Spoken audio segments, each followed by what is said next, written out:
Pemirsa, Anda masih menyaksikan Doncast bersama saya Desmona Chandra dan tentunya Bang Don. Saya Don Bosco Slam. Dan juga Profesor MMD. Prof, kalau tadi kita bicara soal bagaimana Forum Purnawirawan TNI ini mendesak agar Wakil Presiden ini dimakzulkan. Apakah secara konstitusi ada celah untuk memakzulkan Wapres?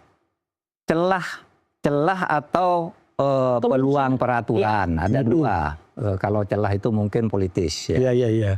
Kalau berdasar konstitusi, peluang konstitusi itu mungkin lebih gini. Ada mekanismenya kan? Mekanisme gini. Aturannya. Bisa. Presiden tuh bisa diminta dimakzulkan kalau terlibat korupsi, penyuapan, pengkhianatan terhadap negara, melakukan tindak pidana yang diancam 5 tahun lebih ke atas dan melakukan perbuatan tercela.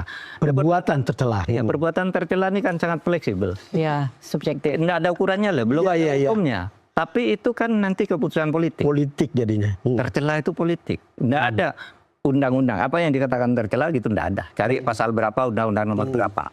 Itu politik.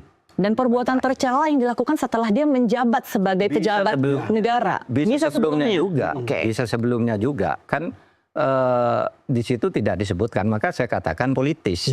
Politisnya itu bisa. Nah, satu. Tapi syaratnya berat sehingga katakan hampir tidak mungkin. Karena harus 2/3 anggota DPR itu hadir dalam sidang sesudah diusulkan oleh 25 orang. Kalau 25 mengusulkan gampang ya. Suruh satu partai atau 2 partai, 25 mengusulkan. Tapi untuk hadir 2/3. Kalau zaman Pak Harto dulu pokoknya kalau mau hadir sampai 2/3 culik saja satu. Culik saja satu jadi tidak terpenuhi. Tidak terpenuhi. Jadi kata Pak Harto dulu. Iya. Waktu Pak Harto jaya-jaya tahun depan satu. Sehingga muncul petisi 50 itu. Iya. Nah ini kalau ini pun setuju 2/3 nanti ke MK dulu. MK kemudian memeriksa lalu membuat vonis konfirmasi namanya. Oh iya ini salah. Salah kembalikan MPR. MPR boleh memecat, boleh tidak. Jadi kecil sekali peluangnya. Tetapi saya ingatkan bahwa selama ini dan di dalam sejarah perkembangan di dunia, tidak ada presiden yang dimakzulkan itu melalui konstitusi. Republik Prancis sampai Republik 1, 2, 3, 4, 5 kan dari pemberontakan dan selalu dianggap revolusi. Iya kan? Pak Harto itu mengambil kekuasaan Bung Karno kan? Iya. Tidak juga melalui konstitusi. Yang berarti apa? Disuruh buat Super Semar, Bung Karnonya, lalu kekuasaannya diambil secara real. Bung Karnonya diisolasi lah. Iya. Padahal Super Semar ini untuk melindungi termasuk melindungi Bung Karno kan? Iya. Tapi terus direkayasa bahwa Bung Karno tidak bisa dilanjutkan karena tidak bisa bertanggung jawab. Itu kan melanggar konstitusi. Tapi itu politik. Itu politik, tapi sah Pak Harto itu menurut hukum. Karena apa? Karena dalil hukum yang berlaku di Perancis itu dan di seluruh dunia dan di dalam literatur, literatur itu ditulis satu pemberontakan, pengambilan kekuasaan yang melanggar konstitusi itu kalau bisa dikonsolidasikan itu sah. Dalilnya kalau didukung rakyat. Pak Harto waktu itu kan didukung rakyat katanya karena ingin PKI bubar. Betul. Iya kan? Pak Harto yang berani bubarkan BA. Menjadi sah kan Pak Harto. Pak Harto waktu dijatuhkan tahun 98. Kan tidak ikut konstitusi. Seharusnya kalau jatuhkan Pak Harto tuh memorandum 1, 2, 3. Pak Harto enggak. Langsung diacam sidang. Mundur. Kata Harmoko. Iya. Mundur. Pak Harto kemudian mundur duluan kan?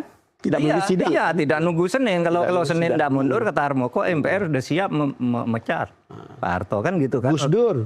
Nah Gus Dur gitu. Gus Dur tuh jatuh tidak pakai konstitusi. Karena menurut konstitusi gitu. Kalau mau menjatuhkan Gus Dur, kalau bersalah diberi memorandum 1 dulu. Iya. Nah Gus Dur itu tidak ada salah, cuma keputusan Bulog Gate itu. Iya. Panitianya itu kan menyatakan Gus Dur patut diduga. Patut diduga. Iya. Padahal menurut undang-undang kalau benar-benar melakukan, tapi diberi memorandum 1. Sudah itu harap perbaiki. Sebulan tidak perbaiki. Gimana caranya patut diduga itu memperbaiki? Nggak bisa perbaiki. Turun 2. Lalu yang ketiga nih, Gus Dur dipecat tidak pakai memorandum 1, 2. Karena pemecatan terakhir itu karena mengganti Bimantoro kan? Iya. Iya kan? Bukan karena memorandum 1 dan ini langsung diberhentikan. Harusnya mengganti Bimantoro itu memorandum 1. beban terangkat lagi kalau selesai kan. Tapi ini langsung diberhentikan.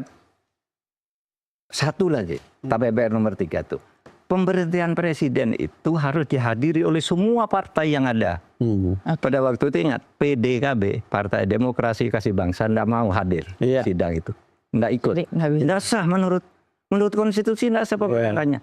Tapi karena rakyat mendukung agar Gus Dur diberhentikan, rakyat itu artinya MPR, kekuatan politik mendukung, ya pemerintahan Gus Dur menjadi sah. Nah, sekarang kalau kita kembalikan ke cerita bagaimana para purnawirawan ini melakukannya. Kan ini kan kalaupun konstitusi tadi sudah ada jalannya, tapi kemudian kalaupun dilakukan secara politis, bisa juga kan? Bisa berakibat pada pemecatan juga kan? Bisa juga kalau konfigurasi politiknya berubah. Misalnya begini, sekarang Pak Prabowo dan Gibran punya 81% kursi kan di parlemen. Ini tidak bakal bisa, tapi kalau ini tiba-tiba cair karena ada unsur-unsur tadi. Kalau begini terus saya tidak punya peluang sih. Ikut dukung, nanti bergabung dan kekuatan bisa saja. Oleh sebab itu tergantung pada bagaimana Pak Prabowo dan Gibran mengelola ini agar koalisi 81% itu tidak cair. Kalau cair itu bisa terjadi sewaktu-waktu. Anatomi purnawirawan itu menurut pengalaman Pak Prof Mahfud sebagai Menko Polhukam itu seperti apa sih?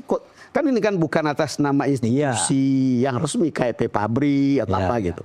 Ya memang dia menurut saya itu orang-orang yang independen, yang di luar, yang selama ini memang tidak direkrut oleh Pak Jokowi. Kecuali Pak Tri yang mengagetkan saya. Pak Tri itu kan dengan Pak Jokowi selalu selalu mendukung lah, selalu mendukung. Termasuk bersama saya di BPIP kan dengan Pak Tri. Dan selalu dia mendukung pemerintahan ini. Tapi dia memang punya konsep Undang-Undang Dasar 45. Kembali ke Undang-Undang Dasar. Selalu itu dia. Nah kalau yang lain itu kan memang berpencaran dari ada yang mendukung Anies, ada yang mendukung. Ada yang berurusan fokusnya itu ke Gibran, ada yang ke IKN, ada yang ke laut, pagar laut kan. Jadi menurut Prof ini bukanlah bentuk suara atau aspirasi dari para purnawirawan jenderal ini ya, sengaja bikin gaduh gitu Prof? Enggak, memang aspirasi, tapi aspirasi bukan purnawirawan secara keseluruhan, secara institusi. Mungkin ya saya tidak, mungkin minoritas ini kan. Karena tidak puas. Kan ribuan kan, purnawirawan itu kan ribuan. Ini kan cuma 300 sekian gitu, mungkin minoritas. Tetapi tidak bisa dikatakan mewakili purnawirawan. Gitu. Tapi mewakili purnawirawan pun kan tidak boleh berpolitik. Iya. Seperti itu kan. Makanya ketika Prof dengar responnya Pak Prabowo, kan normatif sekali gitu. Apa tanggapan Prof? Kalau lihat itu? Ya memang harus normatif lah. Kayak kita lah kalau hal-hal peraturannya begitu. Jadi kata Pak Prabowo, ya kita dengar saja, kita tahu, kita dengar semua kan udah benar itu. Tetapi memang tidak mudah memutuskan ya. Nah, Pak Prabowo ini kan salah seorang juga purnawirawan yang pasti harus dekat dengan semuanya. Kan kemudian di entertain halal bihalal kan. Di entertain. Kemudian yang Angkatan Darat diterima sendiri, lalu kemudian saya dengar dari Pak TB Hasanuddin katanya akan ada kumpul juga teman-teman seangkatannya Pak Prabowo dengar para purnawirawan itu, Prof.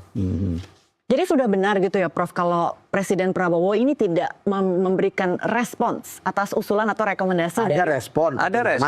Responnya kan normatif itu. Tapi itu menyuguhkan isu-isu lainnya. Kan respon politik bagus, normatif begini, lalu dikumpulkan. Kan ada respon ya. Sudah memberikan gesture-gesture di situ kan. Bahwa ini tidak ada apa-apa. Jadi pesan politiknya sudah dilihat dari situ. Pesan politiknya tuh mari kita bersatu aja. Kan gitu kan. Dan yang lain juga setuju. Kalau saya kan dapat begini ya Prof, saya tanya Pak TB Hasanuddin, ada apa sih kok bisa Pak Tri tanda tangan di mana salah satu poinnya adalah meminta memakzulkan Gibran, karena kita kan tahu hubungannya Prof.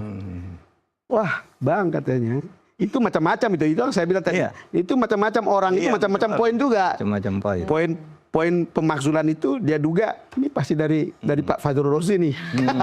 Karena dulu dengan Pak Jokowi lalu kemudian diberhentikan dari Menak lalu kemudian dia kemudian pindah. Pak Sunarko apa itu? Iya, Pak Sunarko lain lagi katanya. Lalu kemudian ada yang khusus tentang IKN, ada yang khusus tentang apa namanya pagar laut. Nah, dia bilang Pak Tri itu konsennya itu kembali ke Undang-Undang Dasar yang asli gitu, 45. Tetapi kalau kembali ke situ, ya kita sudah gimana kan juga berat. Sudah terlalu jauh ya. Prof, ada cerita lain. Setelah adanya usulan rekomendasi, kemudian Pak Tri kan kaget gitu ya, Prof terlibat gitu. Kemudian muncul yang kaget siapa? Yang kaget Pak Tri apa saya apa kamu? Prof tadi kan kok bisa gitu. Nah, kemudian ada mutasi jabatan Prof di internal TNI yang dimana ternyata putra Pak Tri sendiri ini kemudian katanya dimutasi, kemudian satu hari kemudian berselang dibatalkan. Nah itu bacaan Prof itu apakah ada semacam tarik ulur negosiasi dalam satu hari itu Prof? Menurut saya ya, tapi kan banyak analisis. Menurut saya memang itu tidak dikonsultasikan dulu ke Pak Prabowo. Menurut saya ya. Lalu tuduhannya, itu pasti dari Oslo gitu. Lebih Oslo. Kan gitu tujuannya. Iya. Itu secara politik wajar saja kan. Iya. Oslo karena namanya juga politik. Namanya juga politik, Pak. Kan memang aneh, Pak Panglima ini memang sangat dekat dan merupakan binaan Pak Jokowi sejak di kota Solo kan, terus dekat sampai jadi Panglima. Jadi orang pantas saja curiga kok membuat keputusan gitu, bisa diubah lagi berarti ini tidak dikonsultasikan dengan Pak Prabowo. Kira-kira begitu. Oke. Apakah benar dikembalikan oleh Oslo atau tidak? Itu kan urusan ini ya. Itu spekulasi setiap orang bisa beda-beda. Spekulasi politik. Namanya politik. Justru kita senang politik kita ini dinamis. Banyak cerita tiap hari. Asal jangan rusuh aja. Ya, asal jangan rusuh. Sepanjang itu masih adu mulut saja. Ya. Oke kan, Bro? Ya, dan tetap NKRI bersatu. Oke. Semakin maju, semakin maju. Baik, kita akan jeda dulu Prof, kita akan sambung lagi di segmen berikutnya. Tetaplah bersama kami.